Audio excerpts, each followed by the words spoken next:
sur le plateau des maternelles. Nous sommes ensemble jusqu'à 10h pour une nouvelle émission avec la Dream Team habituelle.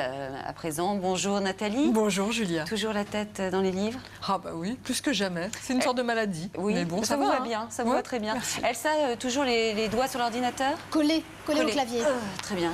Et Mathieu, toujours l'œil qui frise et comment dire, et le poil affûté ou inversement d'ailleurs? Non, mais alors tout le monde a une distinction très précise. Moi, c'est n'importe quoi. C'est le physique, c'est les yeux, c'est les poils. Je sais pas, vous êtes notre petit doudou, quoi. Ah, je préfère. Prenez-le bien, Merci. prenez-le bien. Bon, alors, ce matin, nous allons parler d'un sujet qui nous tient particulièrement à cœur à la rédaction des maternelles. Comment accueillir un bébé différent? Parce que oui, quand on est enceinte, on imagine toujours qu'on va donner naissance à un bébé parfait, mais il arrive qu'au cours d'une échographie ou parfois même après la naissance, on détecte une anomalie. Alors, cette anomalie n'est pas toujours n'est pas grave en fait pour la santé et pour le développement futur de l'enfant, mais en tout cas c'est une situation qui est extrêmement difficile à vivre pour les parents. C'est pourquoi aujourd'hui 3 mamans sont venues sur le plateau des maternelles. Bonjour nos mamans, merci d'être là. Et donc 3 mamans qui sont venues témoigner parce qu'elles ont donné naissance à un enfant dit différent. Donc bonjour Ophélie, bonjour Virginie et bonjour Alice, et merci encore d'être sur le plateau avec nous. Bonjour Myriam Sedger.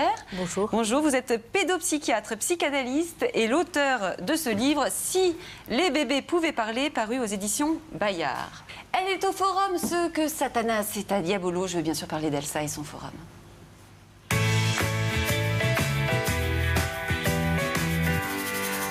Alors Elsa, je crois que la sieste est au cœur des discussions entre maternautes. Complètement. Mais je voulais lancer un grand appel à toute notre communauté de maternautes, aussi bien sur le forum que sur Facebook. Venez nous rejoindre sur Twitter et hashtaguez-nous. Hashtaguez-nous en masse. Ouais. Hashtaguez les maternelles. Vous allez le voir sur l'écran. N'hésitez pas, je le répète, hashtaguez-nous. Hashtaguez-nous. Voilà. Non, mais c'est bien Hashtagons. pour partager des infos Non, c'est sur super les uns, pratique, sur les Twitter, autres, c'est vrai. sur les enfants. Ouais. Faut pas hésiter. Sur les mamans. On vous attend. Sur Non, mais tout le bien monde. sûr, Ouais, sur des complètement. réactions Vous avez raison. aussi. Exactement. Donc du coup, je fais quand même un petit point route du forum, hein, parce Ouais. qu'on est là pour ça. Donc je voulais en fait relayer une question, comme vous l'avez très justement signalé, Julia, de Gwen Barr à propos de la sieste. Parce qu'elle est un petit peu angoissée, elle a l'impression que sa fille en fait ne fait plus sa sieste après le goûter, elle a 8 mois. Donc elle voudrait savoir si d'autres mamans sont comme elle, à avoir des enfants comme ça qui ne font plus la sieste après le goûter. Parce que du coup, ça la perturbe un peu, elle est soit obligée de la coucher un peu plus tôt, mais du coup, parfois, elle aimerait bien elle aussi se reposer, parce que je vous le rappelle, parfois on aime bien que nos enfants dorment après le goûter, comme le signale cette petite photo qui a fait donc le tour du web. Quand Quelle maman est fatiguée, pourquoi c'est moi qui dois aller me coucher? Ah là là, Eh bien, il est vous formidable. savez, elle est géniale cette photo. Donc Ouais. petit message à parole de maman qui est très très bon sur les photos comme ça qui viralise sur la toile. Moi j'adore. Donc du coup, Alex Chambre précise que sa fille, elle, de 13 mois, continue de siester. Comme ça, elle en balance une petite au passage. Ouais. Pour la pauvre Gwen Barr qui est Qui a 8 au mois bout du sur- rouleau quand même et qui a besoin de sa fille sieste. Donc du coup, tout le monde partage sa petite expérience. Tissia 07 nous donne une petite astuce que vous devez connaître aussi, qui est que voilà, quand on voit le frottement d'œil qui arrive, tout de suite, on n'hésite pas immédiatement. Ah, on peut pour pas son bébé. attendre. Ah non, on n'attend pas parce peut qu'après pas c'est foutu et l'enfant ne dort plus du tout. Il ne fait pas la sieste après son goûter. Donc on le met tout de suite au lit. Et pour finir, je voulais conclure par cette petite vidéo parce que j'aime bien les petites vidéos. Il y a peut-être une solution qui est soit dormir en mangeant, un peu comme parfois peut le faire Mathieu. Moi, je me demande si c'est normal que j'ai envie de faire la sieste à 9h du matin. Oui, c'est tout à C'est fait ça, c'est normal. normal. Tout est sous contrôle, D'accord. mais on peut aussi manger en dormant. Donc je vous laisse regarder cette vidéo qui m'a fait bien rire. Oh bah alors.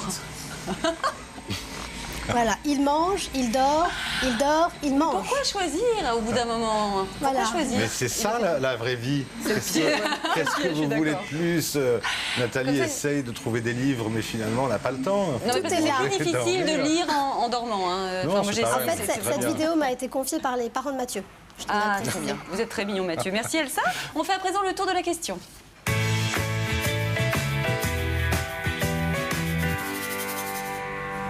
Au moment de l'échographie, les parents s'attendent toujours à découvrir sur l'écran un bébé dit parfait. Ils se rassurent en écoutant le praticien compter ses doigts ou donner ses mensurations.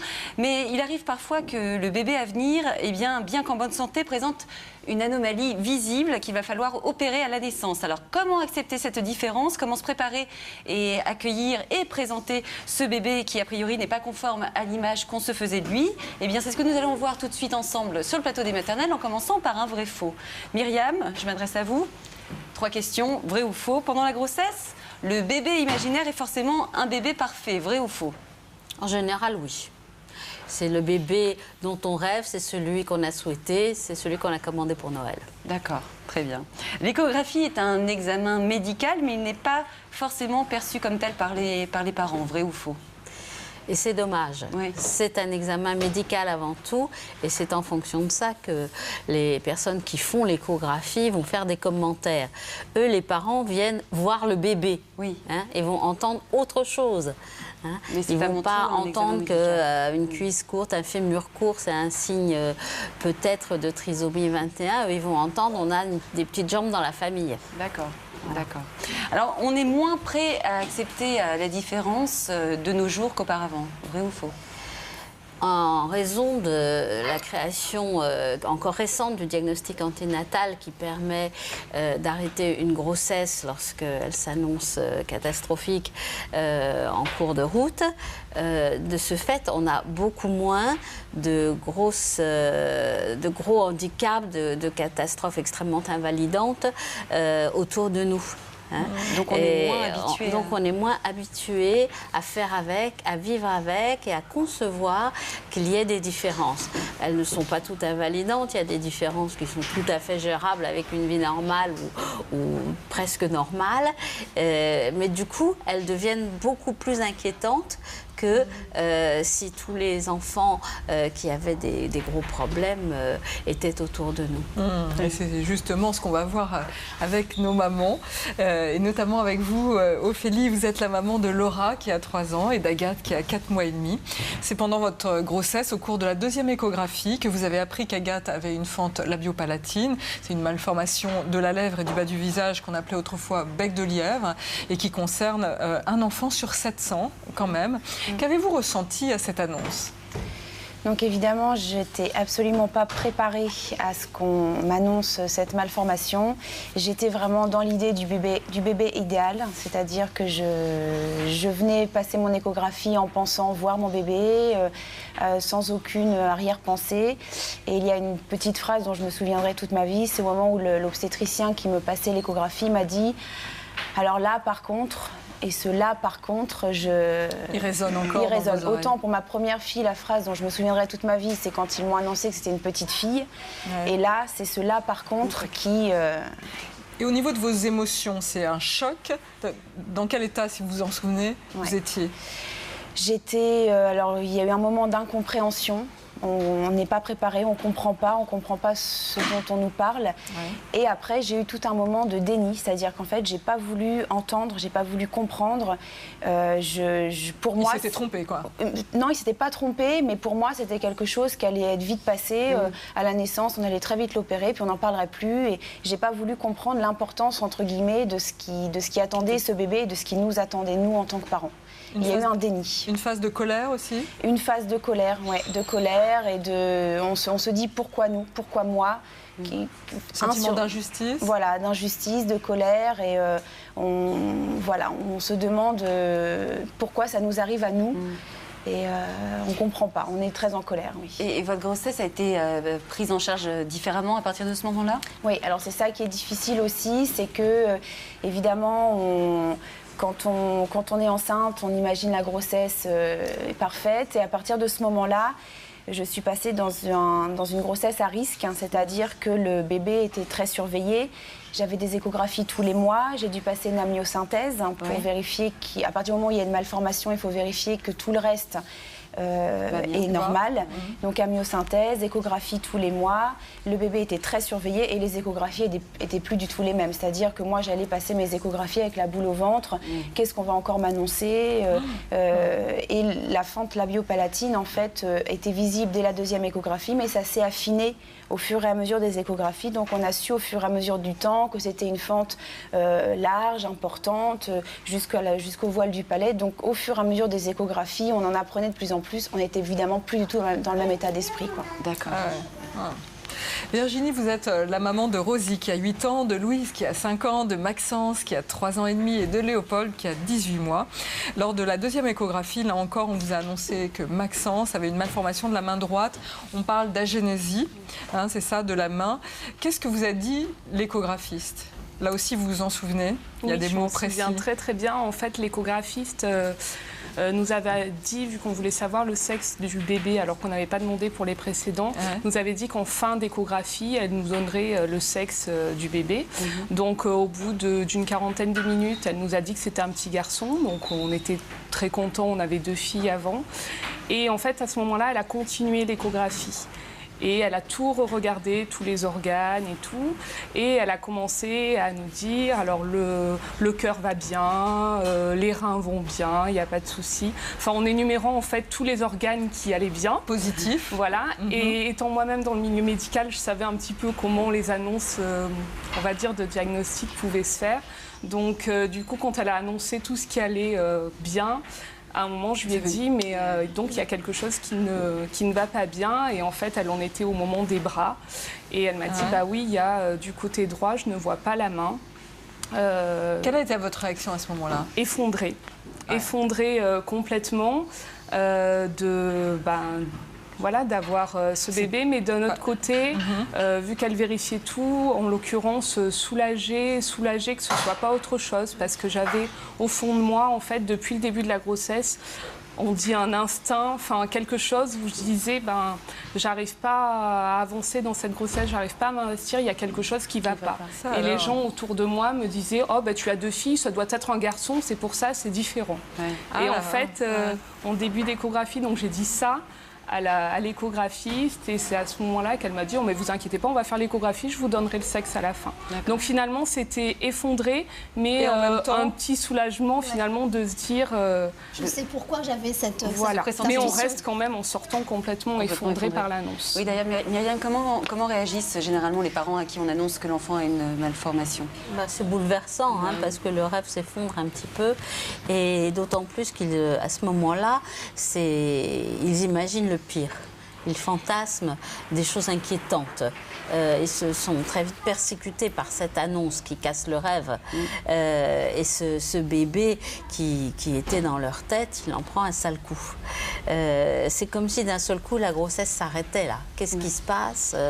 On n'est plus sur le même chemin et ça peut basculer vers le cauchemar si ces gens ne sont pas accompagnés correctement et pour leur donner les informations dont ils ont besoin, mais aussi des explications sur ce qu'on va faire après et quel va être le futur de cet enfant. C'est là où je voulais en venir. Est-ce que quand on explique aux parents que justement, après la naissance, on va pouvoir peut-être faire une opération, est-ce que ça les rassure à ce moment-là? Alors je ne sais pas si ça les rassure, mais en tout cas, ça colmate quelque chose de l'angoisse qui a été réveillée par cette annonce. Il n'y a pas rien à faire, on n'est pas impuissant. On va trouver des solutions. Voilà, on a ça, ça veut dire que la naissance va se passer comme ça, et après il y aura cette conduite à tenir, et puis s'il y a une opération, elle aura lieu à tel moment, de telle manière, ils vont pouvoir rencontrer un chirurgien. En tout cas, on va leur expliquer tout ce qui va être fait, et ça commence à devenir un peu actif. Ils sortent de la sidération. Le côté impuissant, quoi. Impuissance, et puis c'est cette espèce de catastrophisme qui peut tout à fait envahir tout, et à tel point qu'on oublie qu'on a là un enfant qui souvent a une différence qui est peut-être pas si grave que ça, et en tout cas qu'on va pouvoir réparer au moins en partie pour la plupart du temps. Et du coup, petit garçon, petite fille, on oublie qu'il y a là un personnage en préparation qui va aussi avoir son rôle à jouer dans l'affaire. Et qui continue de grandir avec toute sa tête. Sereinement, pas si sereinement que ça, parce que l'annonce quand même de la différence qui va tellement angoisser la mère, le bébé, il va en percevoir quelque chose quand même. D'un seul coup, il n'est plus porté de la même manière. Donc ça se marque, d'où l'importance à la naissance d'expliquer à cet enfant ce qui s'est passé. Bah oui. Nous, tu as dû sentir qu'il s'est passé quelque chose. On sait l'impact d'une sidération comme ça peut avoir sur l'intérieur du ventre. Écoutez, on sait que les enfants dans le ventre de leur mère perçoivent le stress. Alors après, ça ne veut pas dire qu'ils perçoivent 5 sur 5 exactement comme la mère le ressent. Oui, la raison du stress. En tout cas, ils ne connaissent pas la raison, mais ils perçoivent le stress. Ils perçoivent le stress. Et de ce fait, ils enregistrent Ils enregistrent, ils comptabilisent, ils classent. Ils savent qu'à ce moment-là, il s'est passé quelque chose. Ils ne se sentent plus portés de la même manière. L'utérus n'est plus aussi confortable parce qu'il se durcit. Il y a comme ça des choses qui, après, selon la personnalité de l'enfant, il va faire plus ou moins bien avec. Il y a les petits costauds qui continuent. Et puis d'autres plus vulnérables qui vont être un petit peu abasourdis.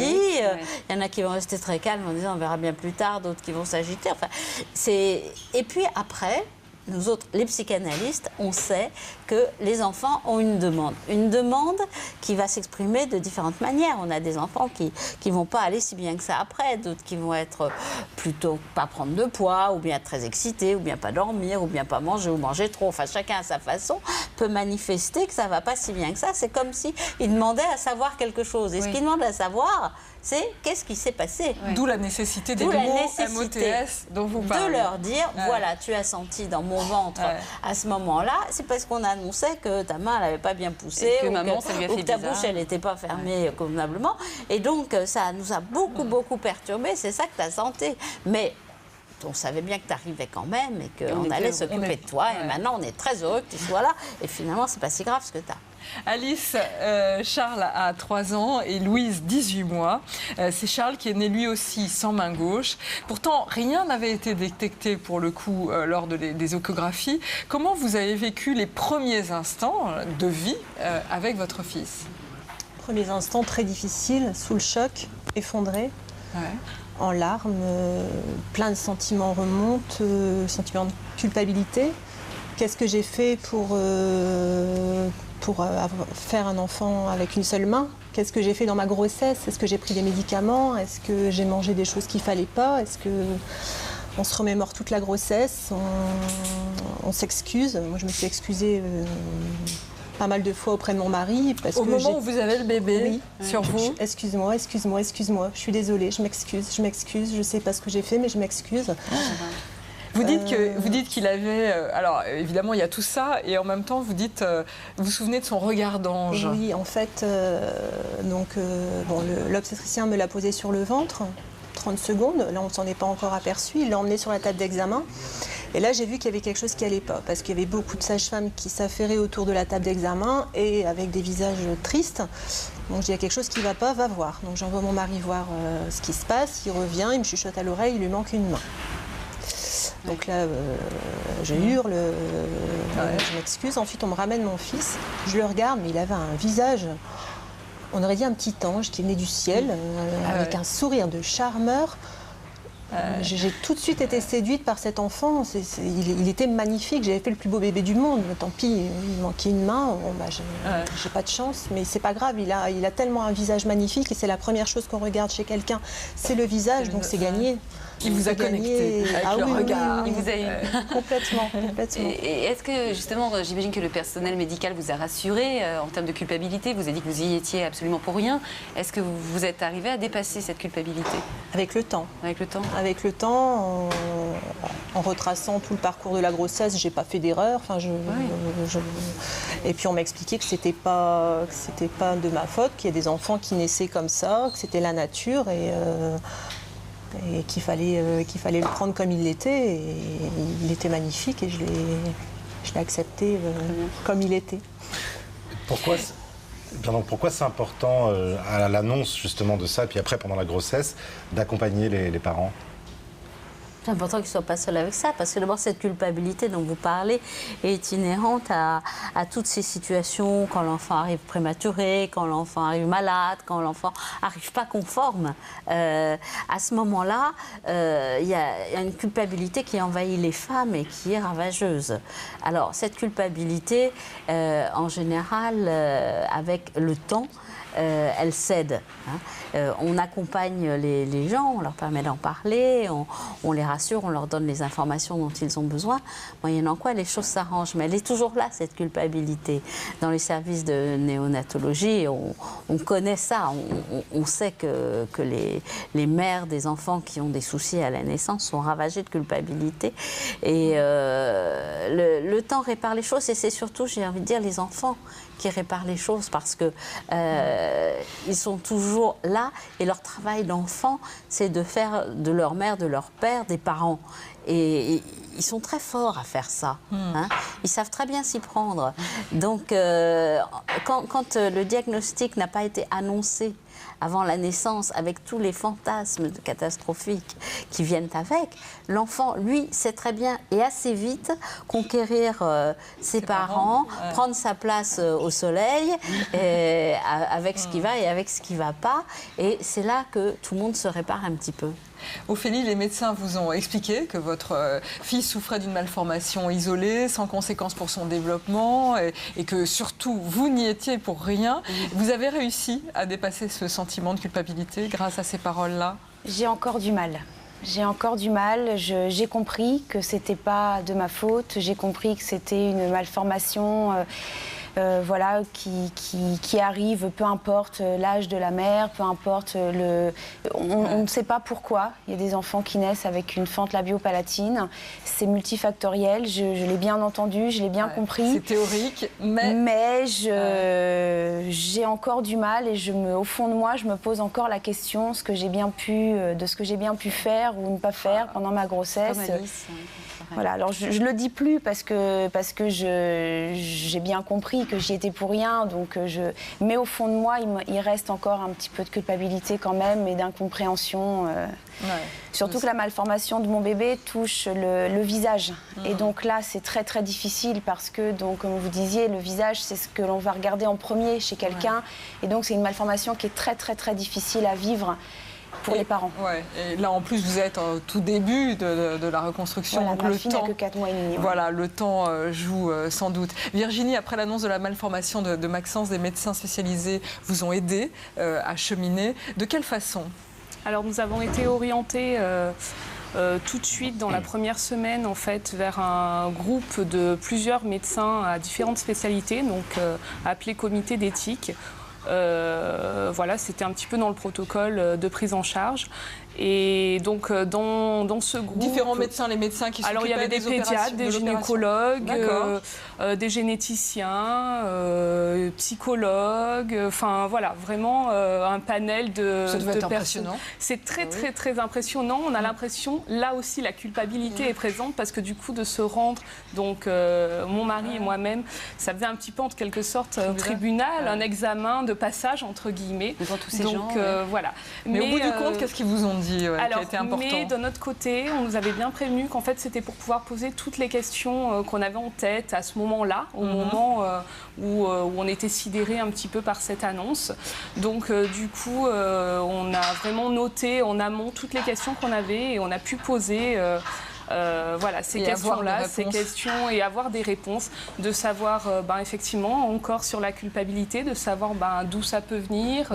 Est-ce que moi, en tant que soignante, j'avais manipulé des médicaments qui auraient pu entraîner une agénésie, puisque l'agénésie est au départ, des explications qu'on nous a données,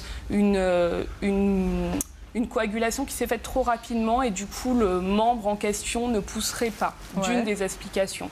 Donc voilà, est-ce que j'ai manipulé des médicaments particuliers qui ont entraîné ça? Enfin, beaucoup de réponses dans ce sens-là. Est-ce que si on a un prochain enfant, il aura lui aussi ce type de malformation? Donc là, les généticiens du coup nous rassurent là-dessus. Voilà. Vous avez voulu voir des photos aussi? Alors nous avons voulu voir des photos.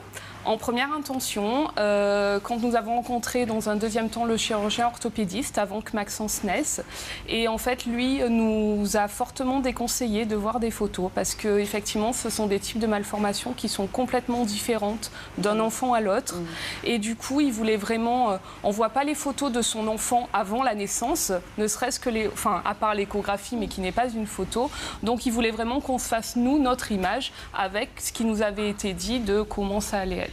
Voilà. Alors Ophélie, vous avez également été très bien accompagnée par les équipes médicales. En quoi ça vous a aidé justement pendant votre grossesse, cet accompagnement? Ça nous a aidé à comprendre exactement ce qu'avait Agathe, et ça nous a aidé à nous y préparer. C'est-à-dire qu'on a pu vraiment se préparer à l'arrivée de ce bébé, à la naissance. Et j'ai pu, moi, rencontrer une psychologue rattachée au service de chirurgie qui suit Agathe actuellement. Et avec cette psychologue, j'ai énormément discuté et de tout, de la façon dont moi j'allais accueillir cet enfant, la façon dont ma fille aînée allait accueillir sa petite sœur, par rapport à mon mari, par rapport à l'accouchement. J'ai énormément discuté avec ces psychologues et ça m'a permis vraiment de me préparer à l'arrivée de mon bébé. Et le fait de savoir que votre fille allait pouvoir être opérée justement après la naissance, ça vous a aidé, ça aussi? Oui. Ouais. Alors, dans un premier temps, oui, parce que comme c'est une malformation qui touche le visage, j'avais très très peur du regard des autres et de mon propre regard. Donc, j'étais rassurée de savoir qu'elle allait être opérée et rapidement après la naissance. Elle a été opérée 1 mois et demi. Mais très vite, j'avais aussi des craintes, bien sûr, par rapport à cette opération qui est une opération très lourde. Pour un bébé d'1 mois et demi, c'est très compliqué. Donc c'était un peu mitigé. J'étais contente de savoir qu'elle allait pouvoir être opérée et en même temps anxieuse de l'opération. Myriam, pourquoi on permet aux parents comme ça, largement avant la naissance, de rencontrer un chirurgien? Ça sert à quoi? Ça sert à avoir un projet, ça sert à savoir ce qu'on va faire, quand on va le faire, comment ça va se passer médicalement pour l'enfant une fois qu'il va être né. D'accord, passer dans une phase positive? Oui, on pourrait imaginer une phase de réparation, puisqu'il s'agit de chirurgie réparatrice en fait.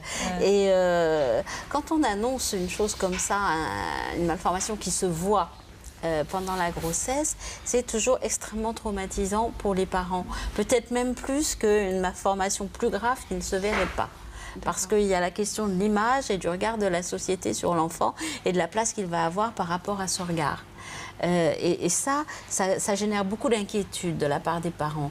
Qu'est-ce qu'ils ont fait de faire un enfant qui va devoir affronter ça, le regard des autres. Et je crois que lorsque la manifestation de la malformation est visible comme ça donne vraiment un stress extrêmement spécifique qu'on a beaucoup moins lorsque c'est un cœur qui est mal formé, alors que ça peut être beaucoup plus grave et qu'il va falloir opérer aussi après. C'est vraiment le regard des autres qui est difficile à vivre. Oui, on a des parents qui demandent de l'interruption de la grossesse parce qu'ils ne voient pas comment ils vont faire avec ça. Ils n'imaginent pas pouvoir faire face à un truc pareil. D'où l'intérêt d'expliquer ce qu'on va faire, que ça va être... Voilà, il y aura une prothèse, ou bien on va réparer, ou bien... Enfin, voilà. Ça ne fait pas zapper la grossesse de se projeter à ce point-là derrière? La grossesse, elle n'est pas zappée, mais elle est vraiment plombée, j'ai envie de dire. Alors justement, c'est aussi lors de la 2e échographie que la fente labiopalatine de Kylian a été détectée. Et à 4 mois, le petit garçon doit subir une première intervention qui a été préparée avec ses parents avant sa naissance. C'est un reportage d'Erma Kervran. Groupe hospitalier Bicêtre. C'est dans ce service de pointe de chirurgie cervico-faciale qui reçoit les nouveau-nés dès les premiers mois que Kylian, le bébé de Laura et Kevin, va subir à 4 mois une première opération pour réparer sa fente labiopalatine. Aujourd'hui, je vais fermer, comme je vous l'avais dit, le voile mou. Ça, c'est vraiment derrière le... Tout au fond. Tout au fond, d'accord. Et je vais fermer la lèvre, sans fermer pour l'instant le palais et sans fermer la gencive. On fermera le palais autour de 1 an et la gencive plus tardivement. Donc là, on va commencer d'ici un petit quart d'heure. Ça sera fini vers 11h30 midi. D'accord, on fait comme ça. D'accord. À tout à l'heure. Voilà. Hop là. Pour Kylian, dont la fente touche le palais, la lèvre et le nez, cette première intervention rétablit en même temps les muscles et la muqueuse qui couvrent le palais, ainsi que la lèvre et le nez. C'est absolument pas douloureux, l'enfant est né comme ça, ça lui pose pas de difficulté pour s'alimenter particulière, si on prend les précautions appropriées, et aucune difficulté au niveau de la ventilation non plus. La semaine dernière, les parents de Kylian ont eu l'indispensable consultation chirurgicale pour se préparer avec leur enfant à l'intervention. Aujourd'hui, c'est au tour des parents de Clément. Comment ça va? Ouais, ça va. L'enfant? Il est en pleine forme. Je vais vous réexpliquer sommairement ce que je vais faire au moment de cette opération, c'est-à-dire fermeture de la lèvre et du voile. C'est